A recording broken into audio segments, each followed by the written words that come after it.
भले ही कोई सांप जहरीला न हो, फिर भी उसे जहरीला होने का दिखावा करना चाहिए। ये शक्ति और प्रतिरोध को प्रदर्शित करने के महत्व को रेखांकित करता है, भले ही किसी के पास अंतर्निहित शक्ति या लाभ न हो। यह विचार बताता है कि किसी की वास्तविक क्षमताओं की परवाह किए बिना सामर्थ्य तथा लचीलेपन की छवि विकसित करना फायदेमंद हो सकता है। यह आत्मविश्वास प्रदर्शित करने और संभावित विरोधियों या खतरों को दूर करने हेतु ताकत की छाप बनाने के लिए एक अनुस्मारक के रूप में कार्य करता है। मनुष्य जन्म से नहीं कर्म से महान होता है।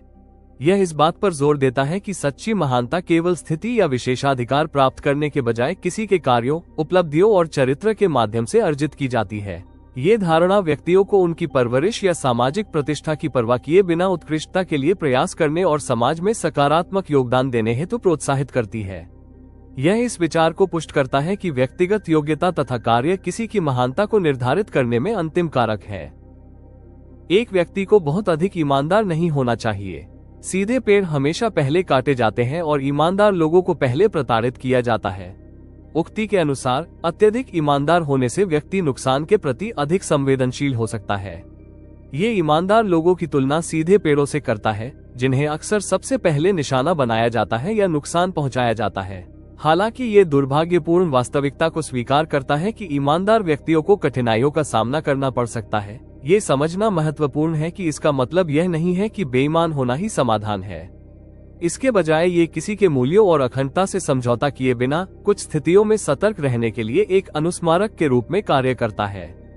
कोई काम शुरू करने से पहले हमेशा अपने आप से 3 प्रश्न पूछें। मैं ये क्यों कर रहा हूँ? इसके परिणाम क्या हो सकते हैं? और क्या मैं सफल होऊंगा? जब गहराई से सोचने पर इन प्रश्नों के संतोषजनक उत्तर मिल जाएं, तभी आगे बढ़ें। किसी भी कार्य को करने से पहले चाणक्य स्वयं से 3 महत्वपूर्ण प्रश्न पूछने की सलाह देते हैं। मैं ये क्यों कर रहा हूँ? ये प्रश्न आपको अपने कार्यों के पीछे के उद्देश्य और प्रेरणा पर विचार करने के लिए प्रेरित करता है। परिणाम क्या हो सकते हैं? ये प्रश्न आपको अपने कार्यों के संभावित परिणामों पर विचार करने के लिए प्रोत्साहित करता है। क्या मैं सफल होऊंगा? ये प्रश्न आपको अपनी क्षमताओं और सफलता की संभावनाओं का आकलन करने की चुनौती देता है। ये दृष्टिकोण विचारशील निर्णय लेने को बढ़ावा देता है और सकारात्मक परिणामों की संभावना बढ़ाता है। एक बार जब आप किसी चीज पर काम करना शुरू कर दें, तो असफलता से न डरें और न ही उसे छोड़ें। जो लोग ईमानदारी से काम करते हैं वे अधिक खुश रहते हैं। ये किसी के काम में दृढ़ता और समर्पण के महत्व पर जोर देता है। चाणक्य के अनुसार एक बार जब आप कोई कार्य शुरू करते हैं, तो विफलता से डरना या आसानी से हार न मानना महत्वपूर्ण होता है। उनका मानना है कि जो लोग लगन और ईमानदारी से काम करते हैं उन्हें ही सबसे अधिक प्रसन्नता होती है। यह उदाहरण व्यक्तियों को लचीली मानसिकता रखने, चुनौतियों को स्वीकार करने और असफलताओं के बावजूद अपने प्रयासों के प्रति प्रतिबद्ध रहने के लिए प्रोत्साहित करता है। ये सुझाव देता है कि वास्तविक संतुष्टि ईमानदारी से प्रयास करने एवं अपने लक्ष्यों के प्रति दृढ़ रहने से प्राप्त की जा सकती है। जैसे ही भय निकट आए, उस पर आक्रमण करके उसे नष्ट कर दो। चाणक्य के अनुसार जब डर लगे तो तुरंत उसका सामना करने और उसे खत्म करने के लिए कदम उठाना चाहिए। ये सुझाव देता है कि डर के आगे झुकने या उसे आपको स्तब्ध कर देने की बजाय उसका डटकर सामना करना तथा उस पर विजय पाना बेहतर है।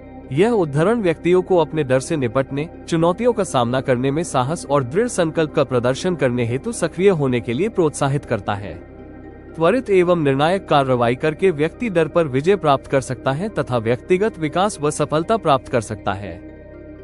दूसरों की गलतियों से सीखें। आप उन सभी गलतियों को स्वयं करने के लिए पर्याप्त समय तक जीवित नहीं रह सकते हैं। चाणक्य का सुझाव है कि हर गलती खुद करने के लिए लंबे समय तक जीवित रहना असंभव है।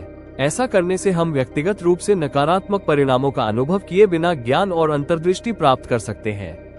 यह व्यक्तियों को दूसरों के अनुभवों से मिले सबक के प्रति चौकस तथा ग्रहणशील होने के लिए प्रोत्साहित करता है, जिससे हम बेहतर विकल्प चुन सकते हैं एवं वही गलतियां दोहराने से बच सकते हैं।